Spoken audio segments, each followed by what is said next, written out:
All right, let's dive right in. We're going to talk about a massive shift in what it actually means to be a leader.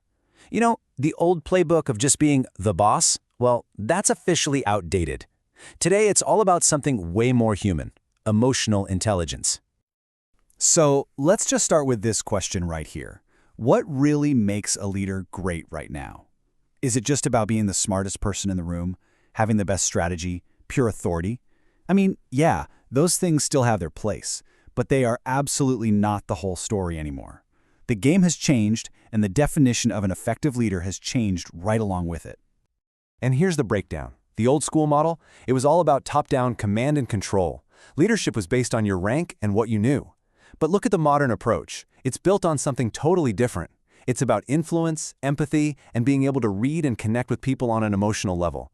This isn't just a small tweak, it's a fundamental rewrite of what leadership is. So you might be asking, why the big shift? Well, it's because leaders today are up against a whole new breed of challenges.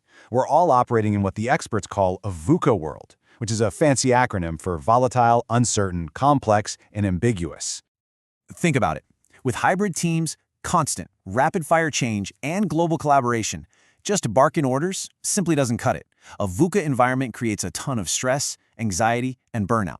So a leader's job isn't just about managing a project anymore. It's about managing the emotional climate of their team to keep people together, motivated, and resilient. The old rules, they just can't hang. And that right there brings us to the answer. The one core skill that helps leaders not just survive but actually thrive in this new world is emotional intelligence. This is the new bedrock of leadership. So what in the world is emotional intelligence, or EI anyway? Well, at its core, it's really about being smart with feelings, yours and everyone else's. It's the ability to recognize what you're feeling as it's happening, to manage those emotions, and then to use that understanding to guide how you act and how you connect with others. It's one part awareness, one part action. And EI breaks down really nicely into these 5 pillars. It all starts with self-awareness. That's noticing that knot in your stomach before a difficult conversation. Then you've got self-regulation. That's taking a deep breath before you reply to that infuriating email instead of just firing back. Motivation is that internal engine, the thing that helps you push through a failure because you're locked in on the bigger goal. And then the last 2, empathy and social skills, are all about turning that focus outward. Like realizing a teammate is being quiet because they're totally swamped, not because they're checked out, and then knowing exactly what to say to get the whole team fired up. Now, I want to be clear, this is not some soft, nice-to-have skill. Oh no. There is a rock-solid business case for emotional intelligence, with real data to back up its impact on the bottom line. Let's actually look at the numbers. Get a load of this. According to research from Talent Smart, a whopping 58% of job performance in any role, at any level, is directly tied to emotional intelligence. Let that sink in. For most of us, EI is a bigger predictor of success at work than our IQ or even our technical skills. And check out the ripple effect. Gallup found that when a leader has high emotional intelligence, their team is 60% more engaged. And what does that mean? It means more creativity, more loyalty, and higher quality work. An emotionally intelligent leader creates a place where people actually want to show up and give it their all. Okay, another area where EI is a total game changer is conflict. Let's be real. For most of us, conflict is stressful and something we try to avoid. But for a leader with high EI, it's viewed in a completely different light. It's actually seen as a chance to make the team stronger and find even better solutions. So how does that actually play out? Well, instead of getting all defensive, a high EI leader has a playbook. They start by really trying to listen and understand where the other person is coming from. That's empathy.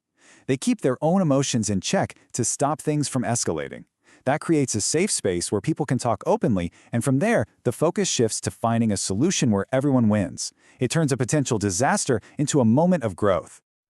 Now let's bring this right into today's world. I'm talking about remote work, hybrid schedules, and global teams. In a setting where we lose all those little in-person cues, emotional intelligence goes from being important to being absolutely essential. Seriously, think about it. A leader with high EI can actually read the tone in a Slack message, not just the text. They're way better at navigating cultural differences, at catching their own unconscious biases, and at making sure every single person on a diverse team feels seen and heard. They are the ones who can build and maintain a real human connection, even when everyone's miles apart. So here's probably the best news out of all of this. Emotional intelligence is not some fixed trait that you're either born with or you're not. Not at all. It is 100% a skill, and just like any other skill, you can practice it, develop it, and get stronger. And here are a few really practical ways you can start. For self-reflection, try this. At the end of the day, just ask yourself, when did I feel a really strong emotion today, and what caused it? For active feedback, go to someone you trust and don't just ask, how am I doing? Ask something specific like, hey, in that meeting this morning, how did my comments really land with the team?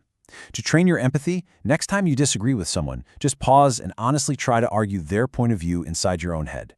And for mindful communication, before you hit send on that next big email, read it out loud. Does it actually sound the way you want it to?